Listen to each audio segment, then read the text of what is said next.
Hello everyone and welcome to College Football 26 and the Hawaii Rainbow Warriors dynasty. After not getting drafted to the NFL, Johnny McNulty of the UConn Huskies dynasty from College Football 25 has signed a 4-year contract to become the head coach of the Rainbow Warriors. Johnny, known for his high motor, is the motivator archetype as a coach. You also see in the top right, I do have 110 coach points. I will not be using those immediately. 100 of those were from the pre-order of the game. And to be honest, that just kind of feels like cheating. Since joining the Mountain West in 2012, the Rainbow Warriors have had 2 winning seasons.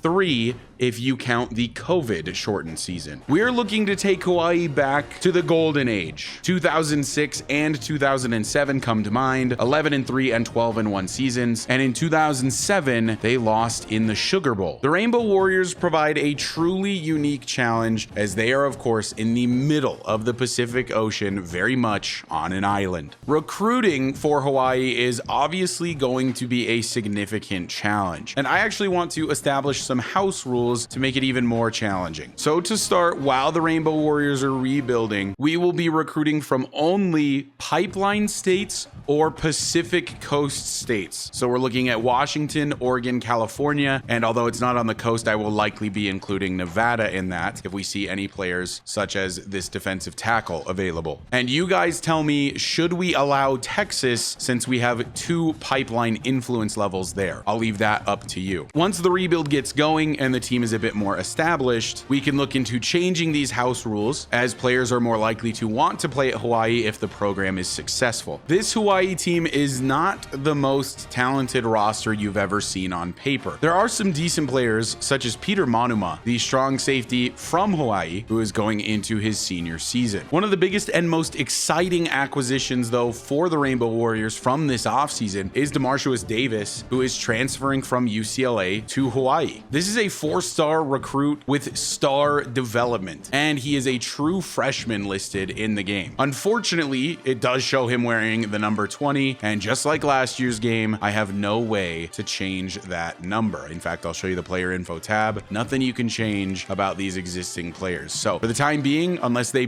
give us a patch, he's going to be wearing 20. He's also currently in line to be the starting quarterback for this season and for the next several seasons, assuming he doesn't attempt to transfer again. And being that his deal breaker is playing time, he should have nothing to worry about here. There is another freshman quarterback on the roster in Micah Alihado, who definitely could earn some playing time as his accuracies are a touch better, especially short and medium, than Davis. So there could be a bit of a quarterback competition here, especially being that Alihado is even faster. The backfield is led by senior Landon Sims out of Washington, but I think the guy you're going to see a bit more of is Cam Barfield, the redshirt junior, being that he has more speed on the roster. But easily the best player on this offense is senior wideout Nick Senecal, who last year put up 721 yards and 6 touchdowns. And not far behind him in terms of talent is the redshirt junior Pofele Ashlock. These will be the main 2 guys in the receiving corps. Another guy you can be somewhat excited about is Jackson Harris. He does have the impact dev trait and is a 74 overall as a redshirt sophomore. At tight end, it's the redshirt junior Oki Salavea and Devin Tauefa. And a real weak point of this Rainbow Warrior offense is this O-line. Our best overall player being a 78 as I scroll through the list here. And at right tackle, we've got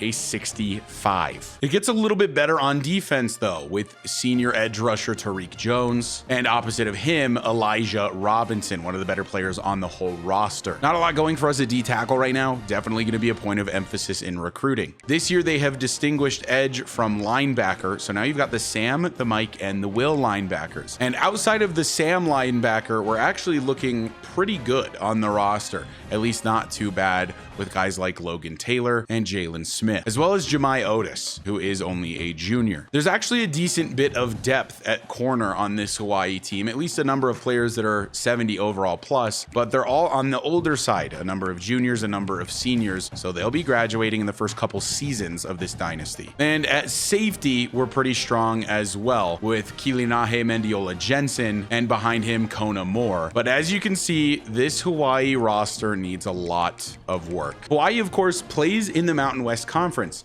a Mountain West Conference that is losing a bunch of its best schools come next season to the Pac-12. Before the start of the 2026 season, Boise State, Colorado State, Fresno State, San Diego State, and Utah State will all be departing the Mountain West to join that new Pac-12, alongside schools like Texas State and Gonzaga to round out that new Pac-12. So what happens to the Mountain West at that point? And more importantly for us, what happens to Hawaii? I think obviously their long-term goal would be to join that Pac-12 conference as they improve as a team. But big question marks for all of these sort of Western teams, these Mountain West teams, after much of the big name schools leave. But for now, the Rainbow Warriors can only look to the season ahead, which will start out week 0 against Stanford at home. Then we head to Arizona, we'll play Sam Houston, an FCS squad, and then we start conference play against Fresno State, ultimately finishing against Wyoming at the end of the season. Now, let's not kid ourselves. The Mountain West is not a particularly strong conference in college football. A lot of the teams are going to be pretty beatable this season, and we'll see how Hawaii can hang before those teams leave. For now, I have everything on default sliders, and we're just going to play the game as it comes out the box for college football 26. I will be turning things off like intentional grounding and like roughing and running into the kicker, which were very bugged last game, and I think generally just make the gameplay worse. But everything else will stay the same. We will of course be on Heisman difficulty with a 12-minute quarter length, a 20-second minimum play clock, but I might lower that in the future as I become more comfortable with the game. If you're new to the channel and you haven't seen one of my rebuilds before, the emphasis of this channel in general is to do realistic rebuilds with fun teams like Hawaii, focusing on the storytelling around the roster. Of course, in last year's game, we rebuilt the UConn Huskies,